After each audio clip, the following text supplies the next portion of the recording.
presentation, but the first public hearing for the FY 25-26 recommended budget. Please keep in mind that this is a high-level overview. The budget message has more detail, and even beyond that, the budget document beyond the budget message has even more detail. The budget has been published online and is available in the clerk's office as well for public consumption.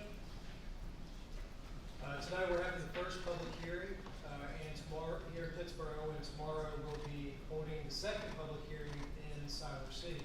This will be followed by a work session beginning at the end of this week on the 22nd, 23rd, and at Big B on the 28th. Through the budget work session, we'll gain direction from the Board of Commissioners. We'll take that back to staff, make the necessary adjustments, and bring back proposed updated budget on June 16th for board consideration of approval. In the budget document, you'll find these two images. The one on the left shows by major areas of departments or sectors of operations, and then on the other side, you'll see the general fund, how it's broken down similarly, and then also the solid waste recycling enterprise fund.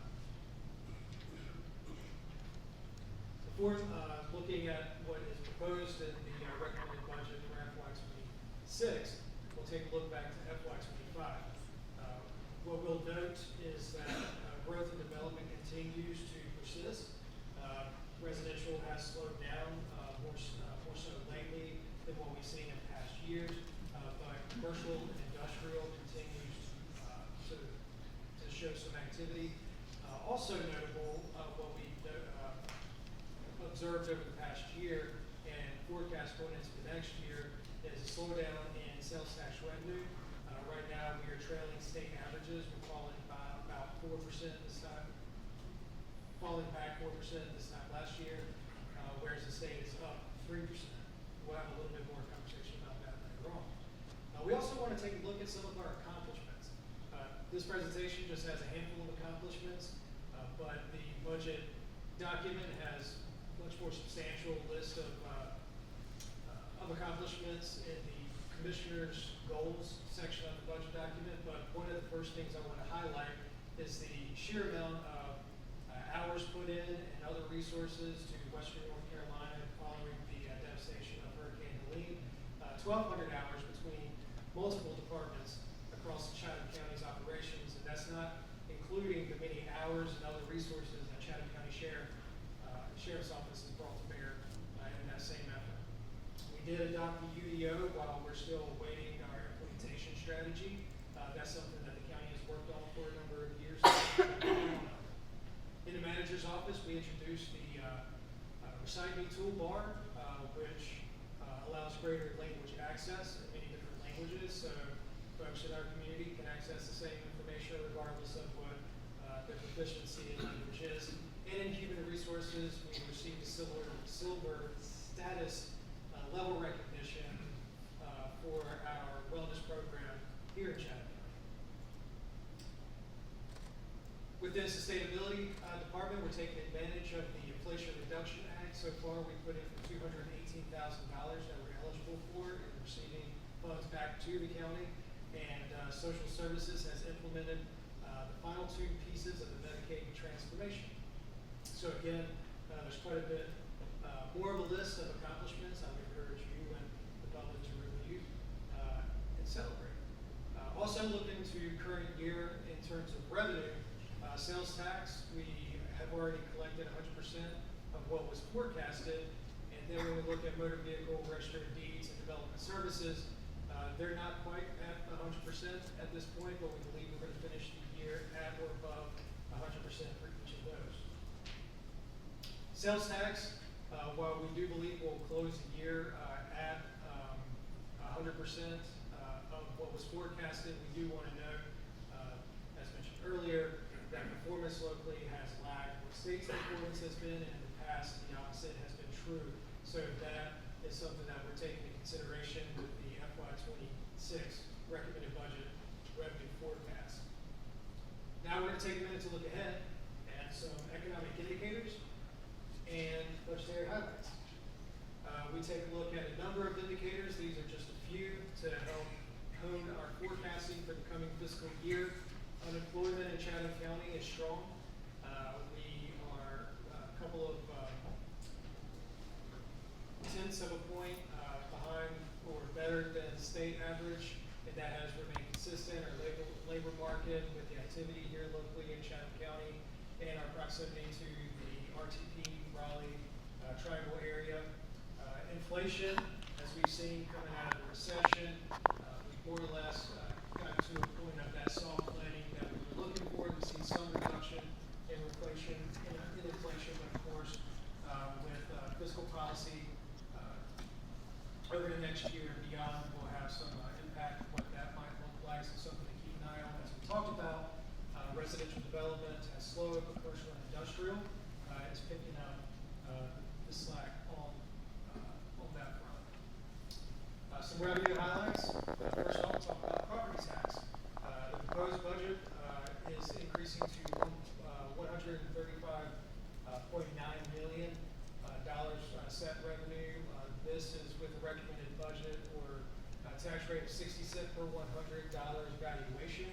The revenue neutral for following the recent rebound is 52.96 cents. Our current tax rate is 72.5 cents, so the 60 cent is about just over 12 cents per 100 reduction from the existing rate. The permitting budget is increasing to $3.2 million. Excise tax, $1 million. Sales tax is budgeted it's a slight decrease to $30.5 million, and transfers in budget is decreasing to $18.6 million. Here's a snapshot of the general fund revenue. It's another glimpse at the revenue. You'll find that this summary, in the general fund summary revenue section of the budget document, you'll see that the largest dollar increase is property tax, followed by permits and fees. Again, this is just a highlight of those revenues. You can find more information in the budget document. Now, as we turn our attention to expenses, we have a similar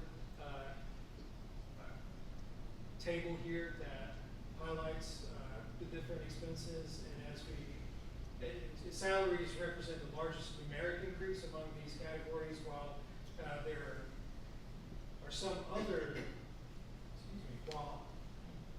while we're here, we'll go over a number of the things that make up that salary increase. We'll talk about some of those a little bit later. That includes full year implementation of the pay plan, recommended 4% salary adjustment for employees, some expansion positions, some benefit increases, and of course, mixed in there beyond salaries are contractual increases. And we'll talk a little bit about that in just a minute. Now, when we're talking about expenses, we'll start with Chatham County Schools. We have $2.4 billion in the recommended budget. I'm going to take a minute just to go over bit by bit what is comprised within that. That's estimated state salary adjustment expected in the next state budget, anticipated increase in employee benefits and retirement costs, small increase in operational expenses, additional compensation that was removed by the state nearly a decade ago for teachers who have a master's degree, a continuation of the district's free breakfast and lunch program for all students, the continuation of the substitute teacher contract to allow greater access to licensed and qualified substitute teachers, the benefits costs associated with the district's unified stipend schedule, and an increase in the required transfers to charter schools. In addition to that, we have $550,000 that's programmed in to provide a $400 base increase to the local teacher salary supplement and a $100 increase to the classified staff supplement, with an additional $250,000 in annual capital outlay for the school system. Next, we have Chatham County Sheriff's Office. In total, that is an increase of $2.3 million or 9.4% over FY25. Revised budget, that's an additional approximately $1.1 million continuation increases. It includes the first full year of the new body camera rollout, contractual increases, increased operations and capital outlay costs, and then an additional approximately $1.2 million in expansion items, including several additional positions. Breaking that down further, those positions include 6 deputy sheriffs, 1 accreditation support analyst. This also includes enhanced mental health services, and then a number of technological applications to assist in investigations. And then we have our transfers out of debt. That is exactly what it sounds like. It's the principal and interest for a debt that we've already issued, and then transfers out offer revaluation, funding, the Article 46 areas of contribution, our debt reserve, and our capital reserve. Here's a quick look at what that, as an image of what that looks like. This is also with the budget document for review. If we take a look at the expense budget and think about just positions, this is what that looks like. It's, again, 7 within the sheriff's office, conversion and advocacy program. That's a 0.5 total FTE increase. Social services is recommended at 2. Human resources 1. Half-time for aging services. And ag and conference center 1 full-time position. Emergency management 1. Information technology is at 1. And tax administration an additional FTE. These are new positions. They're existing positions that are being recommended for additional hours, moving folks from either half-time or quarter-time to a higher number of hours as a full-time equivalents. Looking at non-personnel, we do have contractual increases.